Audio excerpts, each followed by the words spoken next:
अगर सुख होगा, अगर मिठाई बांटना होगा तो पहले मुखिया जी को खिलाएंगे। तो सीधी सी बात है, समस्या आएगी तो पहले मुखिया जी को न सुनाएंगे। जब मिठाई मुखिया जी खाएंगे तो गाली कौन, मुखिया जी ने पहले सुनेंगे।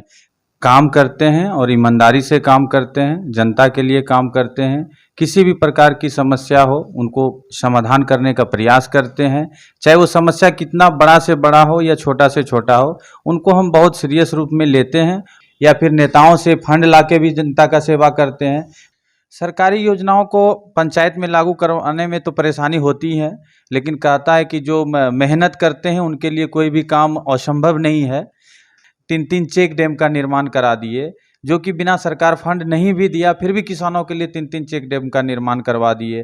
तो ये नल जल योजना जो है थोड़ा सा बहुत कष्टदायक है मुखिया जी के लिए, या जो काम कराए उनके लिए डेली हुज्जत होता है ये नल जल योजना में। फिर भी जहां मतलब डूबते को तिनके का सहारा, जिस वार्ड में मेरा पानी बहुत किल्लत है, वो टूटा हुआ नल ही सही, गिरा हुआ पाइप ही सही, पब्लिक को पानी तो मिल जाता है।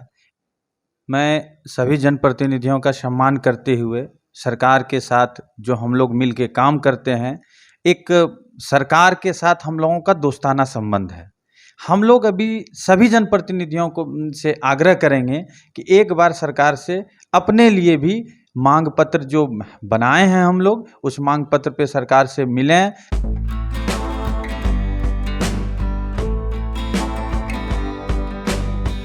नमस्कार, मैं हूं अनूप नारायण सिंह और आप देख रहे हैं बिहारी खबर के डिजिटल प्लेटफॉर्म को। हमारे साथ आज खास कार्यक्रम इनसे मिलिए में हैं चर्चित मुखिया दिगंबर मंडल जी, जो बांका जिले के बभनगांव पंचायत के मुखिया हैं। पहले इनके पिताजी मुखिया थे, उसके बाद लगातार 3 बार से ये मुखिया है, चर्चा में हैं, अच्छा काम करते हैं और बिहार के आदर्श पंचायत के रूप में बांका का बभनगांव शामिल है। ग्राम सांसद के द्वारा लगातार 2 वर्ष इन्हें सम्मानित किया गया है। पिछले साल सर्वश्रेष्ठ मुखिया के तौर पर सम्मानित हुए थे और इस वर्ष इनके आदर्श कार्यों को देखते हुए पुनः इन्हें सम्मानित किया गया है। लेकिन आज जो हम बातचीत कर रहे हैं इनसे इसलिए कर रहे हैं कि जिस तरह से ग्राम स्वराज को लागू करने के लिए केंद्र और राज्य सरकार कृत संकल्पित है, ऐसे में दिगंबर मंडल जैसे मुखिया की जरूरत बिहार को क्यों है, क्यों चर्चा में है और क्या कुछ ऐसा काम करते हैं कि इनका पंचायत राष्ट्रीय फलक पर बिहार का प्रतिनिधित्व करता है। दिगंबर मंडल जी, सबसे पहले आपका स्वागत। धन्यवाद। सबसे पहले आपका भी स्वागत करते हैं, हम आपके इस चैनल का स्वागत करते हैं। सवाल यह है कि आपका पंचायत क्यों आदर्श कैसे बन पाया?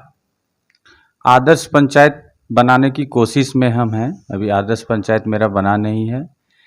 हम काम करते हैं और ईमानदारी से काम करते हैं, जनता के लिए काम करते हैं। किसी भी प्रकार की समस्या हो उनको समाधान करने का प्रयास करते हैं, चाहे वो समस्या कितना बड़ा से बड़ा हो या छोटा से छोटा हो, उनको हम बहुत सीरियस रूप में लेते हैं। और किसानों के लिए भी काम करते हैं, जहाँ तक संभव होता है सरकारी योजना के द्वारा मदद पहुँचाते हैं ग्रामीणों को, अपने जनता को। अगर संभव नहीं हो पाता है सरकारी योजनाओं के द्वारा तो निजी कोष से भी व्यवस्था करते हैं। कुछ राज्य के बड़े मंत्री से या फिर नेताओं से फंड लाके भी जनता का सेवा करते हैं। तो ये अपना व्यवस्था बनी हुई है, जिसके फलस्वरूप कि जनता लगातार 4थी बार हमें मतदान किए और काफ़ी मतों से जिताए। बांका जो इलाका है, आपका जो इलाका है, काफ़ी गरीबी है, काफ़ी पिछड़ापन है, बावजूद इसके आपने अपने ईमानदारी से और सरकारी योजनाओं को अपने पंचायत में लागू कराकर एक आदर्श स्थापित तो कर ही दिया है। कितना कुछ किया है, कितनी कठिनाई होती है सरकारी योजनाओं को 100% पंचायत में लागू करवाने में? सरकारी योजनाओं को पंचायत में लागू करवाने में तो परेशानी होती है, लेकिन कहता है कि जो मेहनत करते हैं उनके लिए कोई भी काम असंभव नहीं है। एक उदाहरण स्वरूप देते हैं कि जैसे कि अभी किसान के लिए बहुत बड़ी समस्या है सिंचाई। तो सिंचाई के लिए व्यवस्था हम लोगों की अभी नहीं बन पाई थी। पिछले साल जैसे कि सिंचाई के लिए हम 3-3 चेक डैम का निर्माण करा दिए, जो कि बिना सरकार फंड नहीं भी दिया फिर भी किसानों के लिए 3-3 चेक डैम का निर्माण करवा दिए। एक उदाहरण है मेरे मुखिया काल में कि स्कूल के लिए ज़मीन नहीं था, एक स्कूल बनवाना था हमें, हरिजन प्राथमिक विद्यालय हरिजन टोला बभनगांव, उसके लिए ज़मीन नहीं था स्कूल के लिए। तो वो स्कूल के लिए ज़मीन हम पहले अपने नाम पे खरीदे, फिर महामहिम राज्यपाल को दान दिए। दान देने के बाद स्कूल बनवाए और स्कूल बनवाने के बाद उनमें अच्छा खासा भी क्लास चल रहा है, अच्छे दिनों से वो स्कूल चल रही है हमारे पंचायत में। ऐसे कई सारी समस्याएं हैं, जैसे कि लॉकडाउन में प्रवासी मजदूर आए, उनको रहने का व्यवस्था सरकार के ओर से नहीं हो पाया तो अपने तरफ से सेंटर चलाए और जितना सुख सुविधा होना चाहिए एक प्रवासी मजदूर को सारा सुविधा दिए। जब तक सरकार जग पाती कोरोना काल में, उससे पहले हम जगे और अपने पंचायत को जो मास्क का वितरण या सैनिटाइज काम कराना, ये सब में काफ़ी हम एक्टिव रहे। मेरा सोशल मीडिया इसका प्रूफ है कि सरकार लॉकडाउन की 22 मार्च को पहला, और हम 8 मार्च से मास्क का वितरण किए हैं, पंचायत को सैनिटाइज करवाने का काम किए हैं। और सेंटर जो कि पंचायत सेंटर कहीं भी नहीं चला है सरकार के व्यवस्था में, और अपने पंचायत में हम सेंटर भी चलाए। उसके बाद प्रवासी मजदूर को कुछ काम देने का भी काम किए।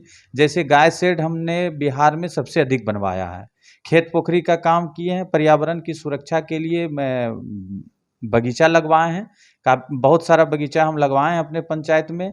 और अपने पंचायत का लगभग 90% एरिया जो है पीसीसी हो चुका है। बिजली की सुविधा अच्छी खासी है बिहार में, जिसके वजह से कि सोलर प्लेट का ज़रूरत नहीं है अपने पंचायत में। ये 15 साल में हम एक भी सोलर प्लेट सरकारी योजना से नहीं लगाए हैं, क्योंकि उनकी आवश्यकता शायद मेरे पंचायत को नहीं है। मेरा पंचायत कृषि प्रधान है, और कृषि प्रधान पंचायत में सबसे ज़्यादा अगर जरूरी है, अगर सरकार हम लोगों को सुविधा दे ट्यूबवेल का, जैसे अभी देखिए कि ये पर्यावरण के दृष्टिकोण से देखा जाए तो जिस तरह की सावन में बारिश नहीं हो पा रही है, इस स्थिति में हम लोगों को अब बोरिंग और कूप की आवश्यकता पड़ेगी। तो अभी बतौर अभी हम मतलब कि इस बार जो मुखिया बने हैं, तो बांका जिला के जिला अध्यक्ष हैं हम मुखिया संघ के। तो इस तौर पे भी मैं भी मिलने जाएंगे यहाँ पंचायती राज मंत्री से, और पंचायती राज मंत्री को से आग्रह भी करेंगे कि हम लोगों को कृषि के लिए एक विशेष सुविधा दिया जाए, क्योंकि शिक्षा, खेती, स्वास्थ्य, ये 3 चीज़ अभी बहुत महत्वपूर्ण है। मतलब निचले तबके के, जहाँ पिछड़े जाति, जैसे मेरा जिला हमको लगता है कि भारत में 10वां, मतलब कि 10 पिछड़े जिलों में से एक है बांका जिला। तो इस स्थिति में हम लोगों को अभी बहुत संघर्ष करने की ज़रूरत है। हमारे यहाँ के जो मेरे मतलब कि जनता हैं मेरे पंचायत का, वो 90% किसान और छोटा व्यवसायी है। तो इस स्थिति में तो हम लोगों को सुविधा चाहिए। अब देखिए सरकार कहाँ तक हमारी मांगों को पूरा करता है। उसके बाद हम लोग फिर एक अभी मेरा सोच है कि पंचायत को मतलब ई पंचायत बनाएं, यानी पेपरलेस पंचायत बनाएं, और आदर्श पंचायत बनाने के लिए कोशिश में लगे हुए हैं। उनमें जो समस्याएं हमको उत्पन्न हो रही है, पिछले दिनों ग्राम संसद में हमने भारत सरकार के मंत्री गिरिराज सिंह जी से भी आग्रह किया है बहुत सारी बिंदु पे, और मंत्री से आग्रह किए हैं। अब कहाँ तक मेरी बात को सुनते हैं मंत्री महोदय, लेकिन उम्मीद है कि ये डबल इंजन की सरकार में इस बार पंचायती राज का अच्छा काम होना है। चलिए, बांका जिला के आप मुखिया संघ के अध्यक्ष हैं, तो एक और सवाल आपसे लेते हैं। चूंकि काम तो आप बेहतर कर रहे हैं, इसलिए हम और आप आज बैठकर विकास पर चर्चा कर रहे हैं।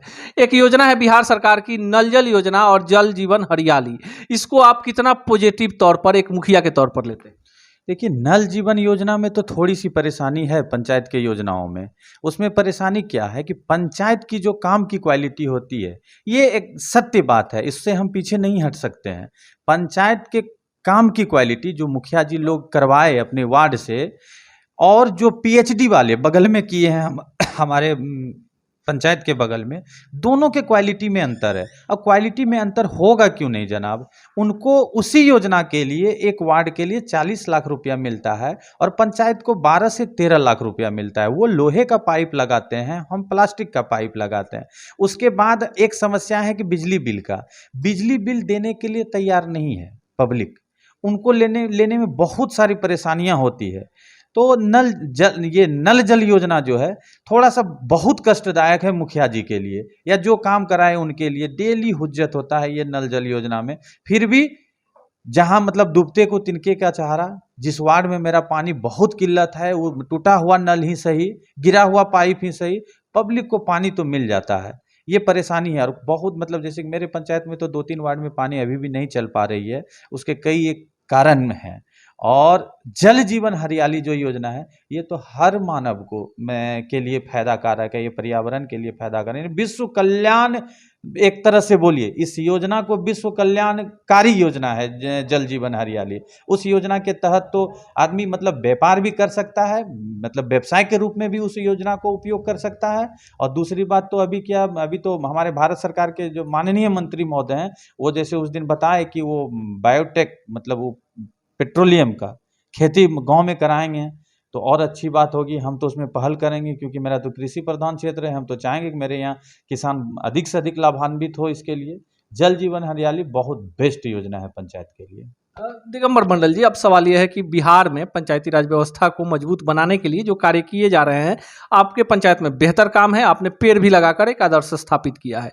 आपको क्या लगता है कहाँ कमी हो जाती है कि मुखिया जी पर सवालिया निशान उठ जाता है? बिहार में इतने सारे मुखिया हैं, 2-4 नाम हैं, दिगंबर मंडल का नाम ले लीजिए, कहीं कहीं 2-4 लोग बेहतर काम करते हैं, लेकिन ये आपको नहीं लगता है कि कहीं ना कहीं जो प्रशासनिक अधिकारी हैं और जो निर्वाचित मुखिया हैं या वार्ड सदस्य हैं, पंचायत समिति हैं, जिला परिषद है, उनके बीच का जो संबंध है पूरी तरह से बढ़िया नहीं है? नहीं, देखिए आपका कहना सही है। थोड़ी सी समस्या तो मुखिया जी लोगों को अभी है पर्सनल। अब देखिए अपना पर्सनल समस्या अगर हम गिनाना शुरू करें तो वो कई एक समस्याएं आती है, जैसे सरकारी कर्मचारी का कमी होना, एक मुखिया जी को आदेश पाल नहीं है, दलपति हुआ करते थे पहले वो नहीं है, अभी बालू की समस्या जो इंदिरा आवास योजना हम लोग चला रहे हैं बिहार में, तो सबसे बड़ी समस्या है बालू की समस्या। दूसरा, अगर मुखिया जी का पर्सनल समस्या लिया जाए तो मुखिया जी सुरक्षित भी नहीं है, राजनीतिक लोग हैं। तीसरी बात, अगर ये जानकारी में चाहिए, जैसे कि हम तो उस दिन मंत्री महोदय को के पास भी मांग रखे हैं कि सर अगर जनप्रतिनिधि को वेतन और भत्ता का नियम है, अगर उनको मिल रहा है, तो हम भी तो पब्लिक से चुन के आते हैं ना, वही वोटर हमको मतदान करता है जो आपको कर रहे हैं।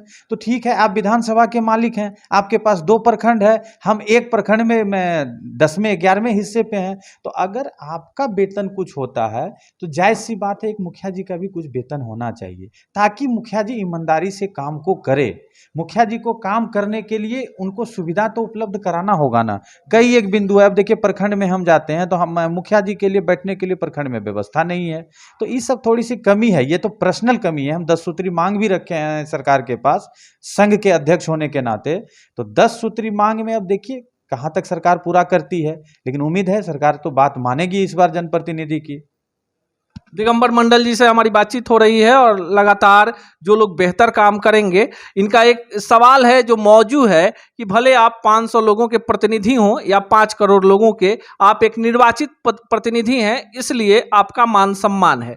गांव के विकास के लिए चाहे केंद्र की योजना हो या बिहार सरकार की योजना हो, उसको लागू करवाने के लिए जो ग्राम सरकार है उसके प्रमुख मुखिया होते हैं। अगर दिगंबर मंडल जैसे लोग दृढ़ इच्छा शक्ति के साथ बेहतर काम करें तो आपका भी पंचायत बांका के बभनगांवा की तरह पूरे राष्ट्रीय फलक पर जाना जाएगा। चलते चलते दिगंबर मंडल जी, क्या मैसेज देना चाहेंगे बिहार के पंचायती राज व्यवस्था के नवनिर्वाचित सभी मुखिया और प्रतिनिधियों को?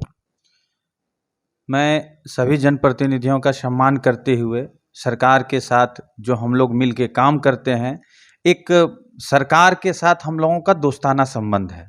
हम लोग अभी सभी जनप्रतिनिधियों को से आग्रह करेंगे कि एक बार सरकार से अपने लिए भी मांग पत्र जो बनाए हैं हम लोग, उस मांग पत्र पे सरकार से मिलें, अपने अपने प्रखंड में, अपने अपने जिला में जिलाधिकारी से मिलें, क्षेत्र के में एमएलसी से मिलें, जिन्हें हम लोग मतदान करके में विजयी घोषित करते हैं, अपनी समस्या को रखें। कई एक समस्या है और समस्या ऊपर रखने के लिए है, लेकिन पंचायत में कोई भी समस्या नहीं होना चाहिए। जैसे कि हमारे कबीर अंत्योष्टि का एक योजना है जो सरकार के द्वारा उसको ऑनलाइन सुविधा कर दिया गया है, लेकिन जनाब ये ऑनलाइन सुविधा जो है वो योजनाओं का बिल्कुल लाभ नहीं मिल पाता है। कबीर अंत्योष्टि योजना का मतलब है दाह संस्कार के लिए हम लोग पैसा देते हैं।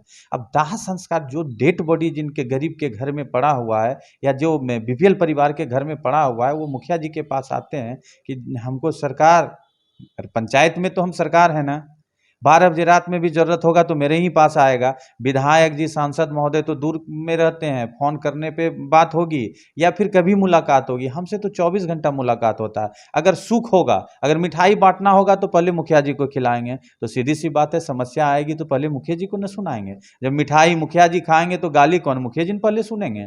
तो जिस समय वो दाह संस्कार के लिए पैसा मांगने के लिए आता है और आज जो नवनिर्वाचित मुखिया जी लोग हैं उनको कहना पड़ता है कि ये पैसा उपलब्ध नहीं है, इसके लिए आप ऑनलाइन कर लीजिए, तो बड़ी तकलीफ होता है उस समय पब्लिक को। और पब्लिक कहते हैं इससे पहले तो पहले का मुखिया अच्छा था। बदनाम हो रहे हैं मुखिया जी, लेकिन सच्चाई ये है कि ये सरकार की थोड़ी सी इसमें कमी है। अगर सरकार को खाते में ही पैसा देना है तो चेक काटने का व्यवस्था हमको दिया जाए। हम चेक देंगे, बियरर चेक देंगे, अकाउंट पे ही चेक देंगे, चेक उनके हाथ में थमा देंगे, वो तुरंत जाके अपने खाते में जमा करेगा। ये ऑनलाइन कीजिए, कब आएगा पैसा, नहीं आएगा, ये बहुत दुखदाई हो गया है मुखिया जी के लिए। चलिए, यह है दिगंबर मंडल जी, और लगातार निष्पक्ष निर्भीकता के साथ केवल अपने ही पंचायत के नहीं, बांका जिला के मुखिया के ही नहीं, बिहार के सभी नवनिर्वाचित मुखिया की सुरक्षा की बात हो, चाहे उनके अधिकारों की बात हो, जिस मंच पर केंद्र और राज्य सरकार के मंत्री रहते हैं पूरी प्रखरता के साथ बातों को रखते हैं। और इन्होंने जिस तरह से अपने पंचायत को आदर्श पंचायत बनाने की दिशा में कारगर कदम उठाया है, बिहार के अन्य पंचायतों के लिए भी ये अनुकरणीय है। मिलेंगे ऐसे ही शख्सियतों से इसी चैनल पर, इसी कार्यक्रम में। तब तक के लिए दीजिए विदा, नमस्कार।